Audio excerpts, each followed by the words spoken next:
Settle in now and allow the day to become a little quieter. There is nothing you need to solve in this moment, nothing you need to finish, and nothing you need to hold too tightly. You can simply listen, gently, as we drift through the life and thoughts of Marcus Aurelius, the Roman emperor who became one of the most remembered voices of Stoic philosophy. His words were not written for an audience. They were not prepared as speeches or lessons or grand declarations.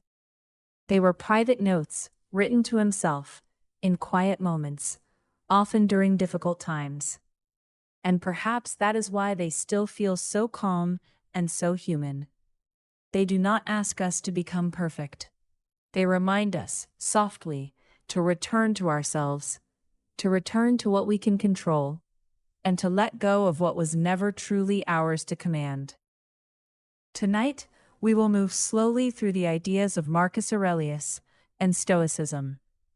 We will explore them in a gentle way, not as a challenge and not as a demand, but as a kind of quiet companion for the mind. If your attention drifts, that is perfectly fine. You can let the words pass by like a slow river. You can hear some of them and miss some of them and still receive the calm feeling underneath. Stoicism at its heart is not coldness. It is not the absence of feeling. It is not a hard wall built against the world. Stoicism is more like a steady lamp kept lit in changing weather.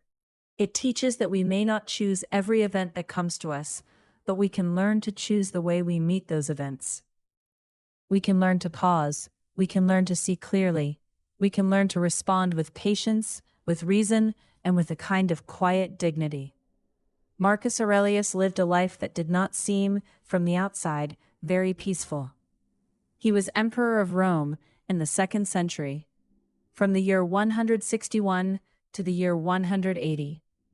He ruled over a vast empire, filled with responsibilities, conflicts, illnesses, politics, and war. Many people imagine the emperor as someone with unlimited power, surrounded by wealth and comfort. But Marcus himself seemed to understand that external power does not free a person from inner struggle. A palace can still contain worry. A throne can still be a place of loneliness. A great title does not remove the ordinary human work of managing fear, disappointment, irritation, and grief. And so, in the midst of his duties, Marcus wrote to himself. The collection of those private writings is now known as the Meditations. That title came later. Marcus may never have intended the notes to be preserved, and he probably did not imagine that people, many centuries later, would read them at night, quietly, and find comfort in them. Yet the voice in those writings is unusually direct. Again and again, he reminds himself to be patient with others, to accept the natural course of things, and to focus only on the quality of his own thoughts and actions. There is something soothing in this repetition. Marcus returns to the same themes again and again because human beings forget. We wake up in the morning and forget. We become annoyed and forget. We become afraid and forget. We get caught in praise and blame, hope and regret, and we forget what is simple. So Marcus writes the reminders down. Be kind, be moderate, be honest, do the work before you. Do not be disturbed by what you cannot govern. Remember that everyone is temporary. Remember that you too are temporary. And because life is temporary, do not waste it in resentment or confusion. This is not a harsh message when heard gently. It is a soft invitation to unclench the mind. Stoicism began long before Marcus Aurelius. It started in ancient Greece with a philosopher named Zeno of Citium, around the early 3rd century before the Common Era. Zeno taught in a painted porch, or stoa, in Athens, and that is where the name Stoicism comes from.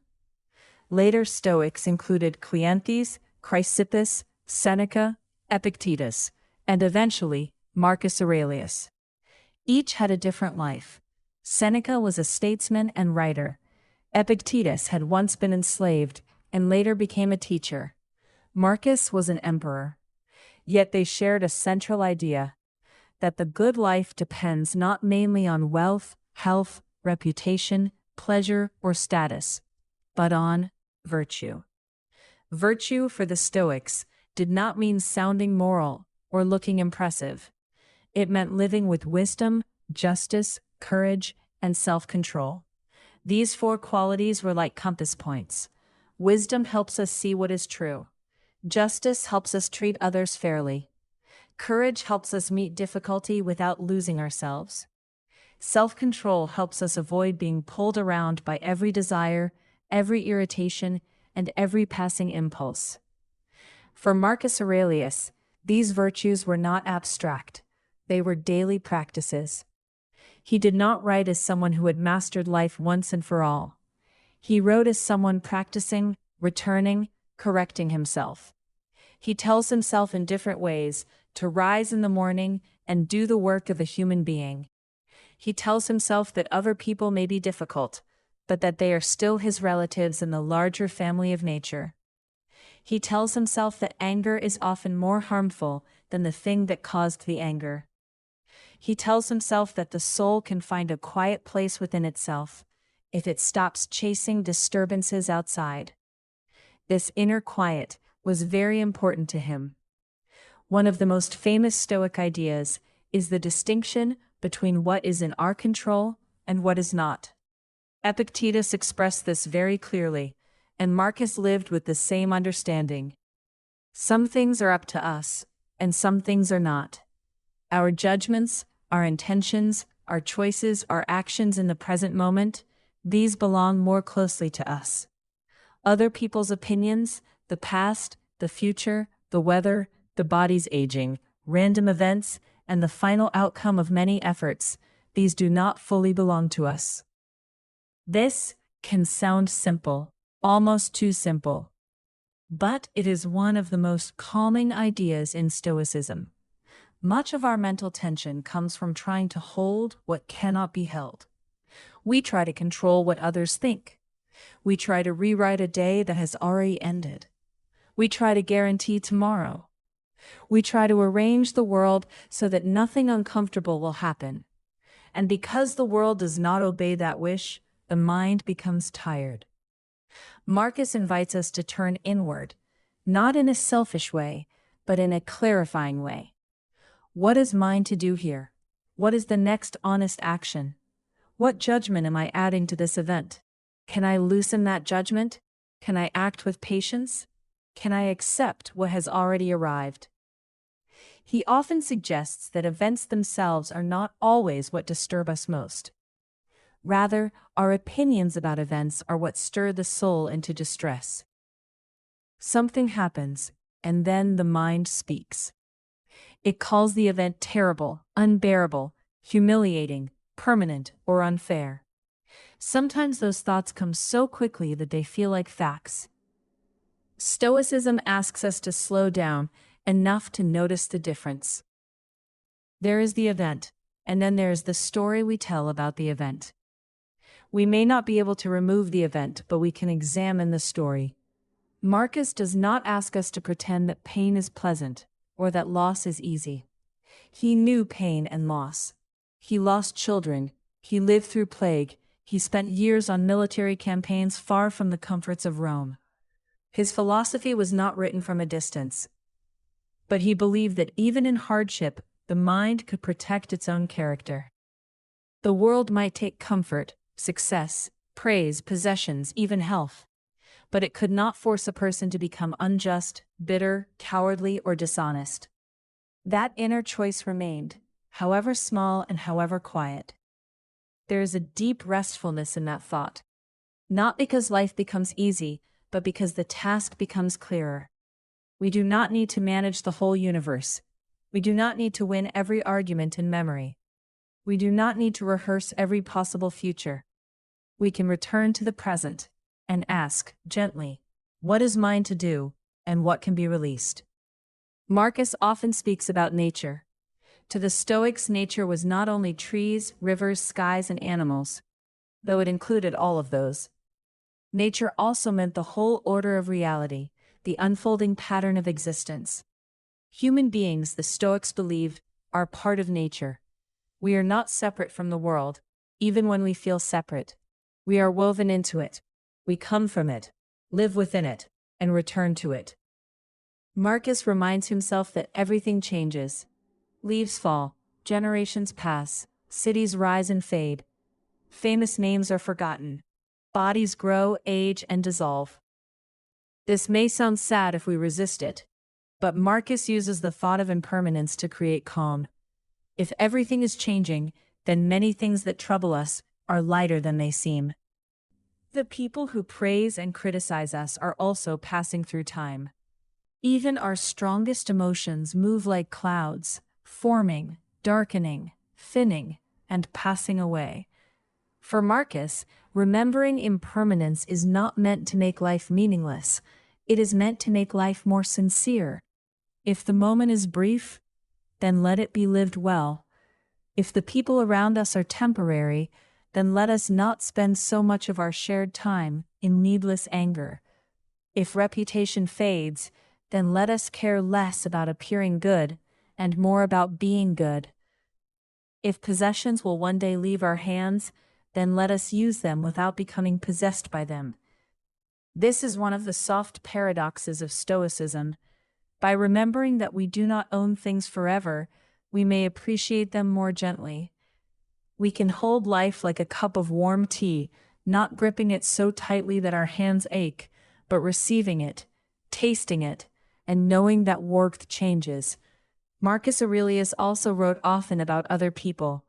He knew that other people could be frustrating.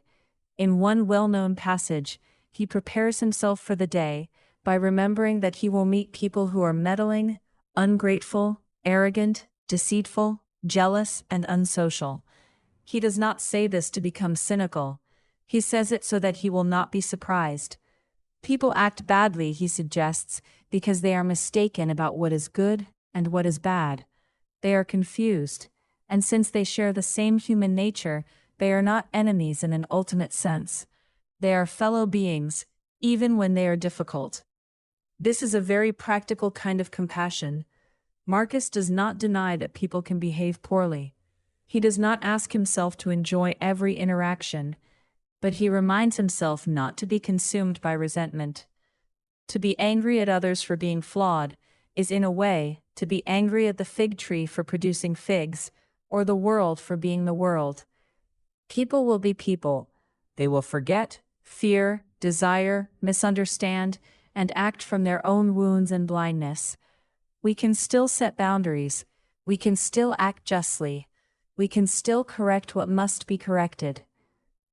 But we do not need to poison ourselves with constant outrage. Anger, for the Stoics, is often a kind of temporary madness. It promises strength, but it usually clouds judgment. It says, "I am protecting you," while it burns the house from the inside. Marcus knew this, and so he advised himself to delay, to examine, to remember the shortness of life. When anger rises, we can ask, will this matter in a little while? Is this worth surrendering my peace? What is the reasonable action here? What would justice do, without hatred? What would firmness look like, without cruelty? These questions are not meant to be answered quickly. At night, they can simply drift through the mind. They are reminders that a calmer response is possible, even if not always easy. Marcus also believed that each person has a role in the larger whole. Just as a hand, a foot, or an eye belongs to the body, a human being belongs to the community of human beings. We are made, he says in different ways, for cooperation. This does not mean losing ourselves in the crowd. It means recognizing that our actions matter because they touch others. A Stoic life is not a life of isolation. It is a life of service, responsibility, and goodwill, guided by reason. For Marcus, being emperor made this responsibility enormous. but the principle applies quietly to ordinary life as well. We all have roles. Some are large, some small, some visible, some hidden. A person may be a parent, a child, a friend, a worker, a neighbor, a stranger passing someone on the street. In each role, there is an opportunity to bring a little more patience, honesty, and steadiness into the world. This is not spectacular. It does not need applause. It is simply the work of being human. Stoicism often teaches that we should not depend too much on praise. Praise is pleasant, of course. Marcus was not unaware of that. But praise can become a chain if we need it too much. If we live for approval, then our peace is placed in other people's hands. One person smiles, and we rise. Another person criticizes, and we fall.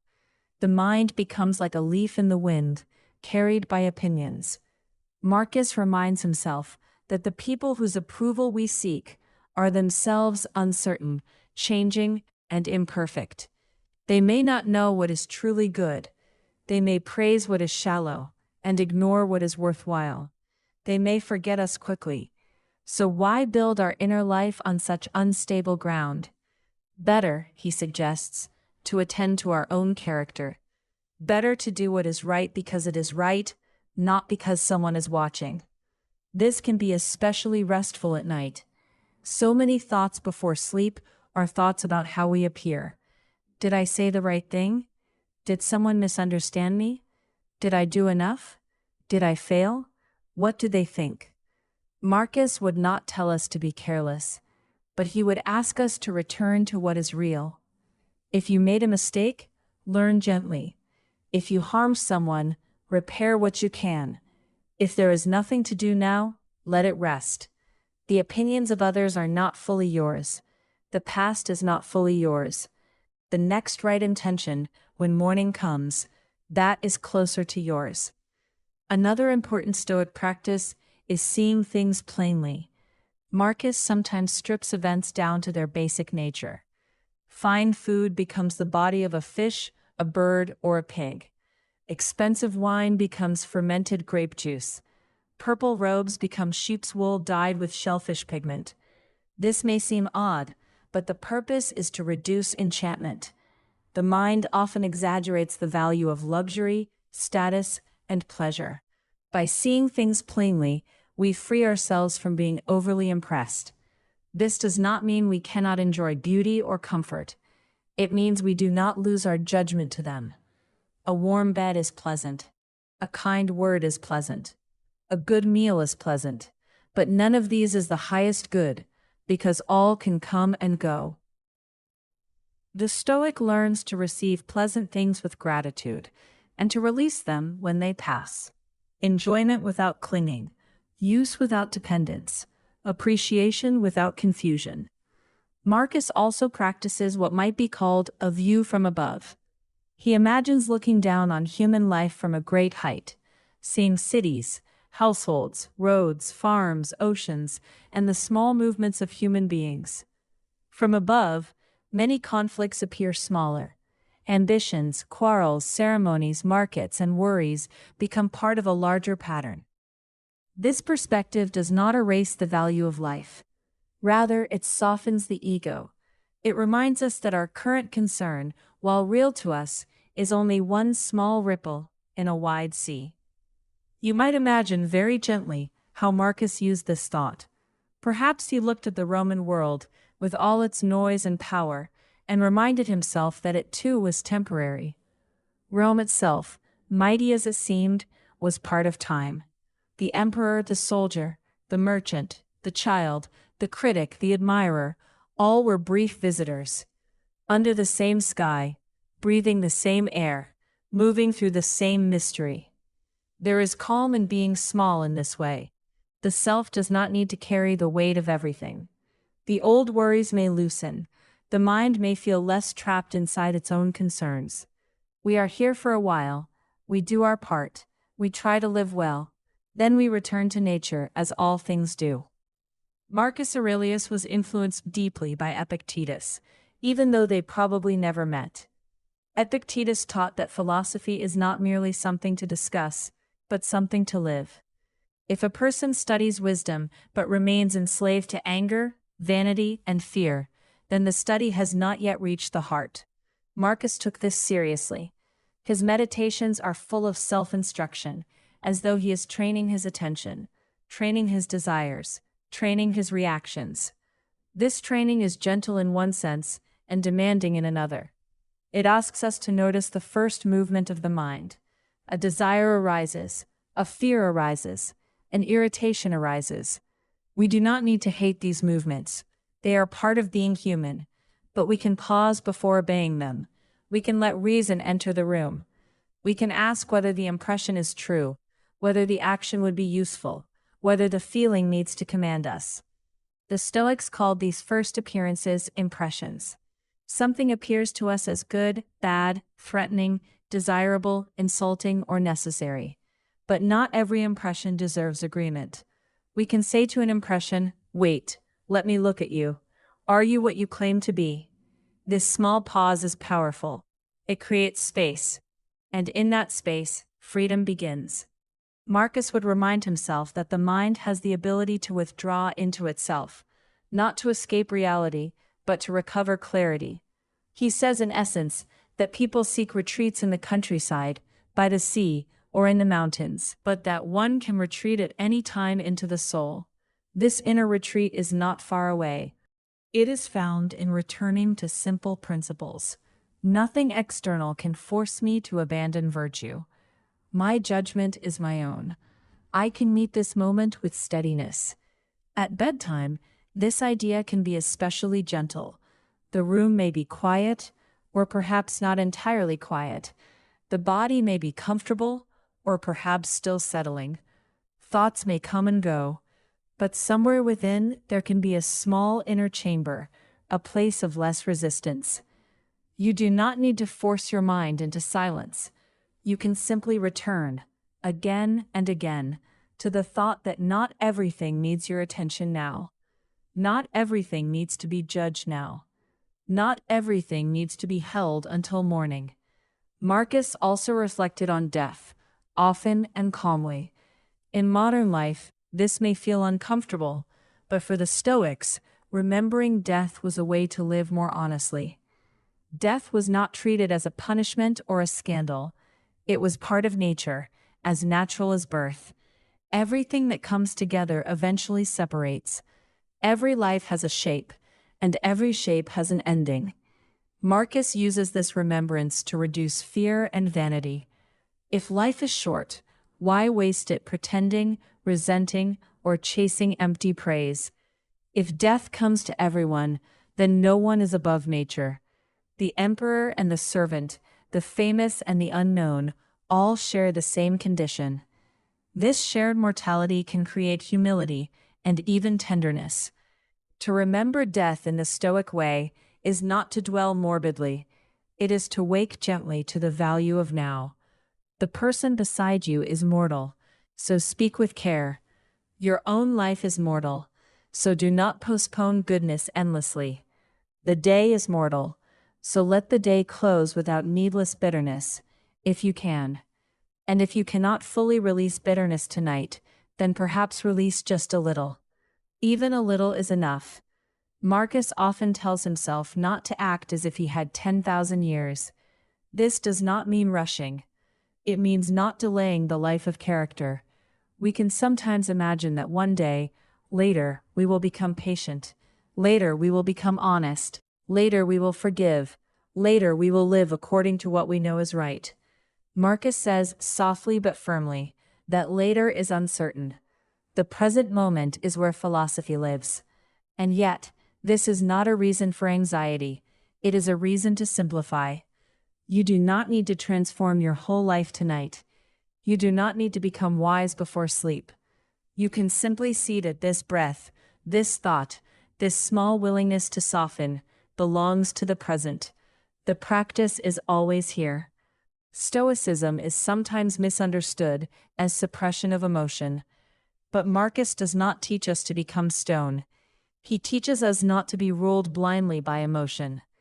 A Stoic may feel grief, but tries not to add despairing stories that make grief heavier.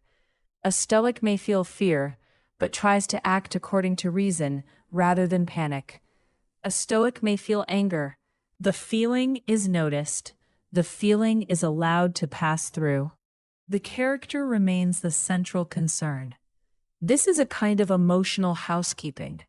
The mind is like a room. Thoughts and feelings enter. Some are useful, some are not. Some should be welcomed, some should be questioned. Some should be allowed to leave. We do not need to shout at every visitor. We do not need to follow every visitor into the street. We can sit quietly and observe. Marcus also emphasizes doing one thing at a time and doing it with care. The Stoic life is not built from grand intentions alone. It is built from ordinary actions. When you speak, speak truthfully. When you listen, listen fairly. When you work, work with attention. When you rest, rest without guilt if rest is needed. The present task, however small, can be done in accordance with nature. This is calming because the mind often scatters itself. It reaches backward and forward, comparing, fearing, regretting, planning. Marcus brings it back. Do what is before you. Do it with justice. Do it with reason. Do it without unnecessary complaint. Then move to the next thing. Life becomes less like a tangled net and more like a series of small steps. He also speaks of obstacles. One of his most famous ideas is that the impediment to action advances action, and what stands in the way becomes the way. This does not mean every obstacle is pleasant, or that we should pretend difficulty is welcome. It means that when something blocks one path, it may reveal the next practice. If illness blocks activity, patience becomes the practice. If criticism blocks pride, humility becomes the practice. If delay blocks ambition, steadiness becomes the practice. If conflict blocks ease, justice and self-control become the practice. In this way, nothing is entirely outside philosophy. Every condition can become material for virtue. A difficult person becomes material for patience. A loss becomes material for acceptance. An uncertain future becomes material for courage. A moment of success becomes material for modesty. A moment of fatigue becomes material for gentleness. This idea can be repeated softly, because it is worth repeating. The obstacle does not have to destroy the inner life. The obstacle can become part of the path. The difficulty can become a place to practice. The moment you did not choose can still be met with the character you choose. Marcus was not always gentle with himself. At times, his notes sound firm, almost severe. He reminds himself not to be lazy, not to complain, not to be distracted by pleasure or reputation. But beneath the firmness there is a longing for freedom. He wants to be free from the tyranny of his own impulses, free from being dragged by anger, free from needing admiration, free from fearing every change, free to live simply, even as emperor. This freedom is inward. It does not require perfect circumstances. It does not wait for the world to become quiet. It begins when the mind stops insisting that peace must come from outside. Marcus had access to many external things, yet he kept returning to the inner life. This tells us something important. Comfort alone is not enough. Power alone is not enough. Success alone is not enough. Without a steady way of seeing, the mind can turn anything into worry. But with practice, even a difficult life can contain moments of deep steadiness. It may be helpful to imagine Marcus in the evening, far from Rome, perhaps near the northern frontiers of the empire, where the air was colder and the demands of rule were heavy. Around him, there may have been military concerns, illness, letters, decisions, and the burden of command. And yet, in some quiet hour, he wrote, not to impress, not to explain himself to history. He wrote reminders. Do not be carried away. Do not forget what you are. Do not be angry at the world. Live according to nature. Be just. Be calm. Be brief in complaint. return to the work. There is something deeply human in that image, a person with enormous responsibility, still needing to remind himself of the basics. A ruler of millions, still practicing patience. An emperor, still learning how to meet the morning. And this makes Marcus Aurelius approachable. He is not valuable because he was perfect. He is valuable because he was practicing. He shows us a mind returning to philosophy again and again, as one might return to breathing. Stoicism also teaches acceptance, but acceptance does not mean passivity. This is an important distinction. To accept reality means to see what has happened clearly, without wasting energy denying that it has happened. From there, we may still act. We may repair, change, protect, build, speak, or leave. But we act from contact with reality, not from refusal. Marcus uses the idea of amor fati, though that exact phrase became more associated with later thinkers. It means love of fate, or at least a willing acceptance of what life brings. The Stoic ideal is not merely to tolerate necessity, but to align with it, to say, this too belongs to the whole. This too is part of the material given to me. I will meet it as well as I can. This is not easy. It is a lifelong practice, but even the thought of it can soften resistance. Instead of asking, why is this happening to me? One might ask, how can I meet this without losing myself? Instead of saying, this should not be, one might say, this is here, and now I will respond as wisely as I can. The difference is subtle, but it can change the atmosphere of the mind. Marcus often reminds himself that nature does not make mistakes in the way humans imagine. Things arise, change, and pass according to causes. We may not understand all the causes. We may not like the outcome. But we are part of a larger unfolding. To fight the whole of reality is exhausting. To work within it is more peaceful. At night, when the body is ready to rest, this can become a gentle release. The day happened. Some parts were pleasant. Some parts were difficult. Some things were done well. Some things could have been done better. The Stoic response is not to tighten around it all. It is to see, to learn, to release, and to prepare quietly for the next opportunity to live well. Marcus also asks us to be careful with our thoughts, because the soul becomes dyed by the color of its thoughts. If we repeatedly think in resentment, the inner life takes on resentment. If we repeatedly think in fear, the inner life becomes fearful. If we repeatedly return to gratitude, clarity, and patience, the inner life becomes more spacious. This does not mean forcing cheerful thoughts. It means choosing what we rehearse. The mind rehearses all the time. It rehearses old arguments. It rehearses future disasters. It rehearses self-criticism. Stoicism asks gently, is this rehearsal useful? Is it true? Is it leading toward virtue? If not, perhaps the thought can be set down, not violently, but steadily. You might imagine placing a thought on a table, looking at it, saying, not now. Perhaps tomorrow if action is needed, but not now. Now the body rests. Now the mind returns to what is simple.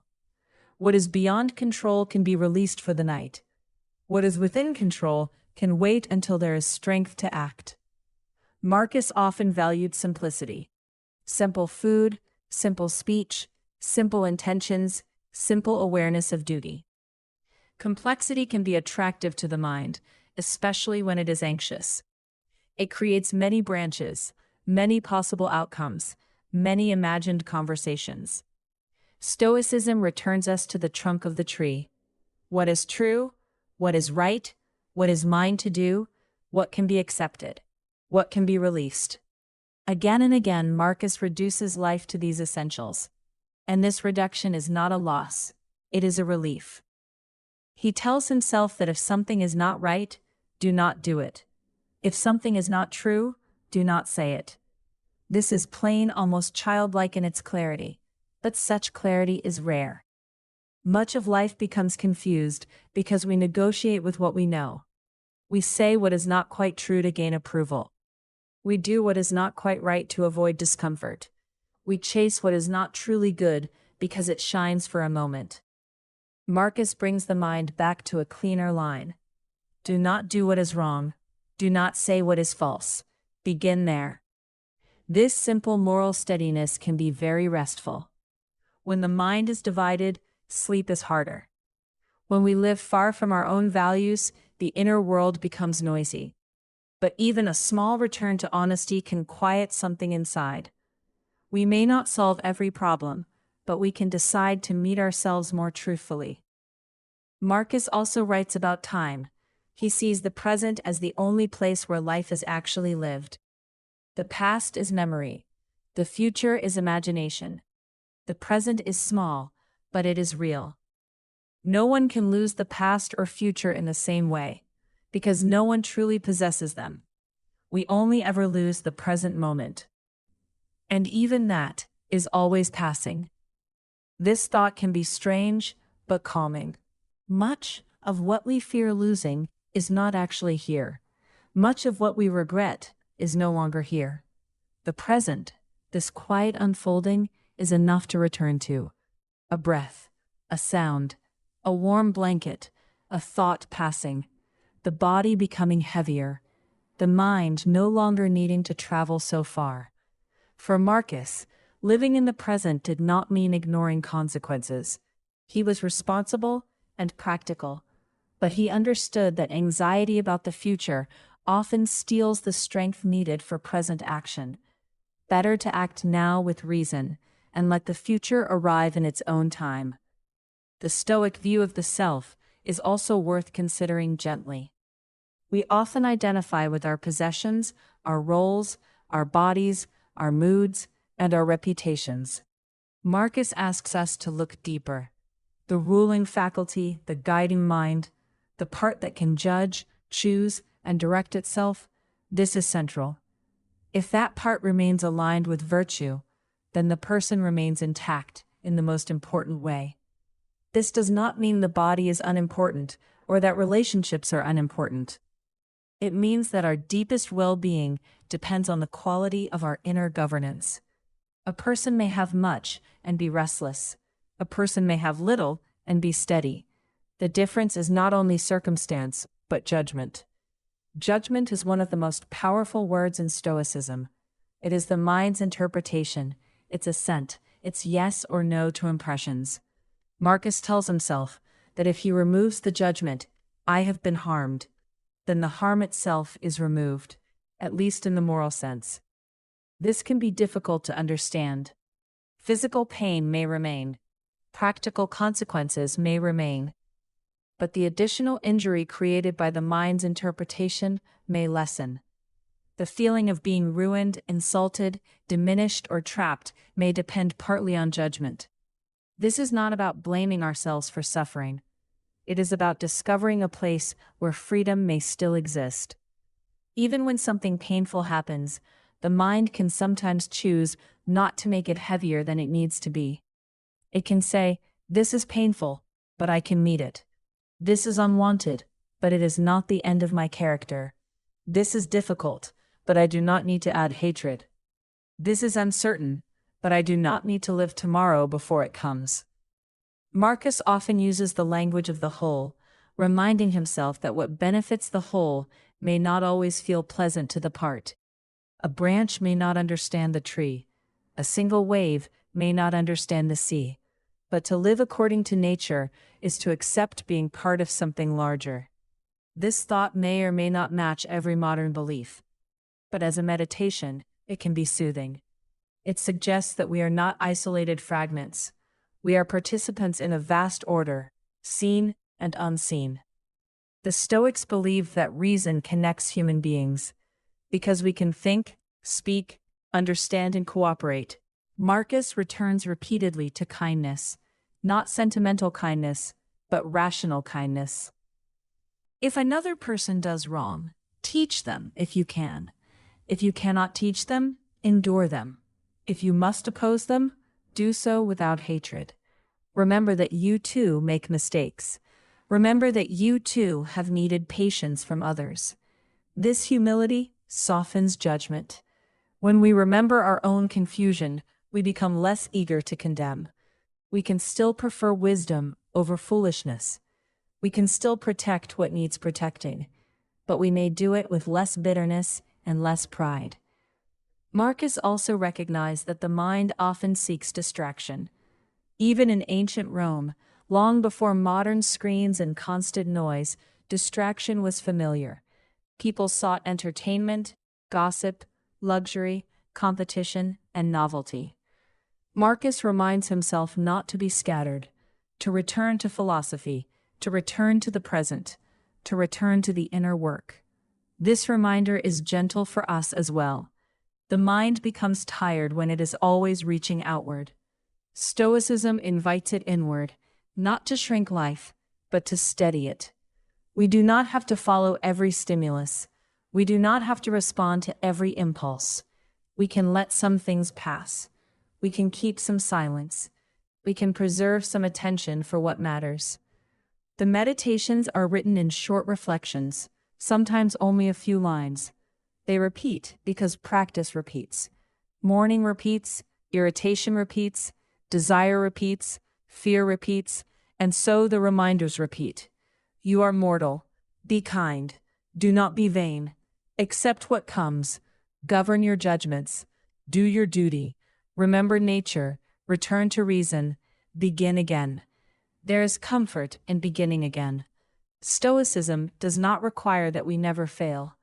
Marcus himself clearly expected failure, or he would not need so many reminders. The important thing is to return. If you were impatient today, return. If you worried too much, return. If you chased approval, return. If you forgot what matters, return. The path is not lost because you wandered. The next step is still available. This is perhaps one of the most sleep-friendly thoughts in Marcus Aurelius. The day can end without being perfect. The self can rest without being complete. You can begin again tomorrow, if tomorrow comes. For now, it is enough to let the day become past. Marcus would likely tell us not to demand that the world be exactly as we wish. He would suggest that peace comes from wanting things to happen as they do happen, or at least from not waging war against what cannot be changed. This does not mean abandoning preference. We may prefer health, friendship, safety, and success. The Stoics called such things preferred indifference.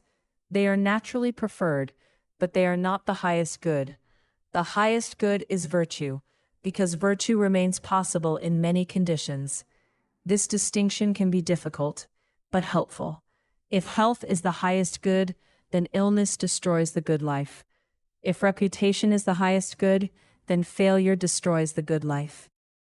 Then criticism destroys the good life. If comfort is the highest good, then discomfort destroys the good life. But if virtue is the highest good, then even in illness, criticism, or discomfort, something meaningful remains possible. Wisdom remains possible. Courage remains possible. Patience remains possible. Love of truth remains possible. The Stoic life is therefore resilient.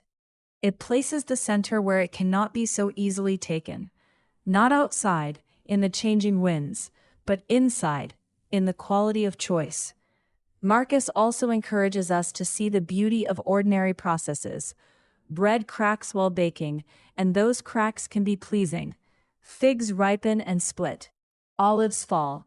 Nature has textures that are not polished, and yet they belong. Aging faces, changing bodies, imperfect days, all may be seen as part of nature's movement. The Stoic eye learns not to demand that everything be smooth and young and controlled. It learns to see the dignity of change. This can help us soften toward ourselves. The body changes, energy changes, moods change. The mind has seasons. A tired evening is not a failure. A slow day is not a failure. Being human includes limits. Marcus, though firm about duty, also understood that nature sets boundaries. We are not machines. We are living beings within time. Rest, then, can be seen as natural. Sleep is not an interruption of life, but part of life's rhythm. Even the disciplined Stoic must sleep. Even the emperor must close his eyes. The world continues, and the body returns to renewal. As we move toward the end of these reflections, we can gather the main ideas softly, one by one. There are things within your control and things outside your control. Your sincere intentions, your present choices, your willingness to act with wisdom and kindness, these are close to you. The opinions of others, the past, the unknown future, and many outcomes, these are not yours to command. You may release them, at least for now. Events happen, and then the mind judges them.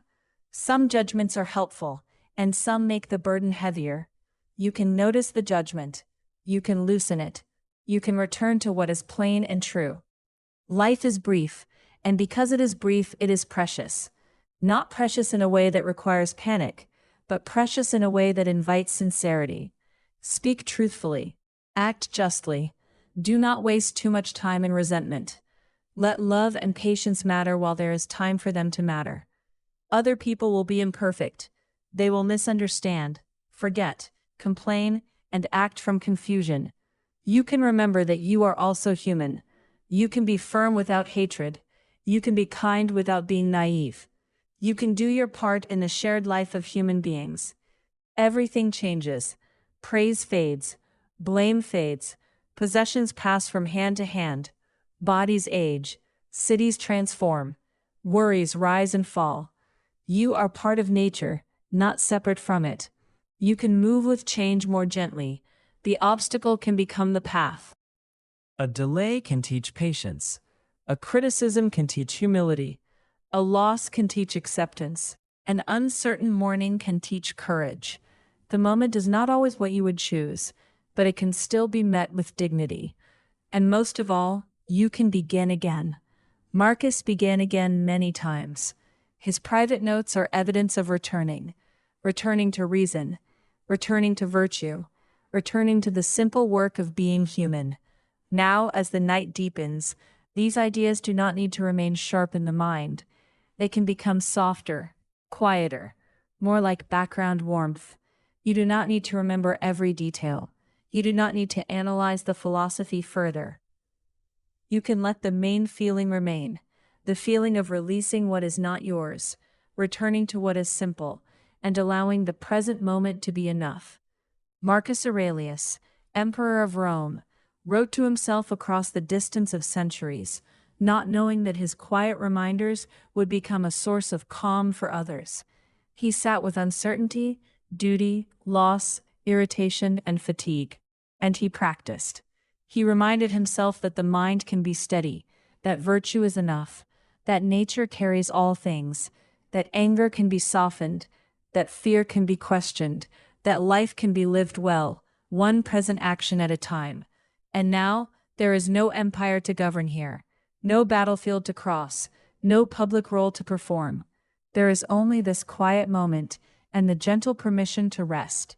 If thoughts come, they can come. If they go, they can go. You do not need to follow each one. You can imagine Marcus returning to a simple phrase again and again. This is not in my control. This can be accepted. This can wait. This is enough for now. The day is ending. Whatever was unfinished can remain unfinished for a little while. Whatever was painful can be held more lightly. Whatever was uncertain can be allowed to stay uncertain until morning. The mind does not need to solve the whole of life before sleep. Stoicism in this quiet form is not a hard discipline tonight. It is a resting place, a reminder that you may release the unnecessary struggle, a reminder that the inner life can become still, not because everything outside is perfect, but because you are no longer trying to hold all of it at once. Let the old Roman world fade now. Let the marble, the roads, the letters, the camps, the voices, and the distant centuries become soft and dim.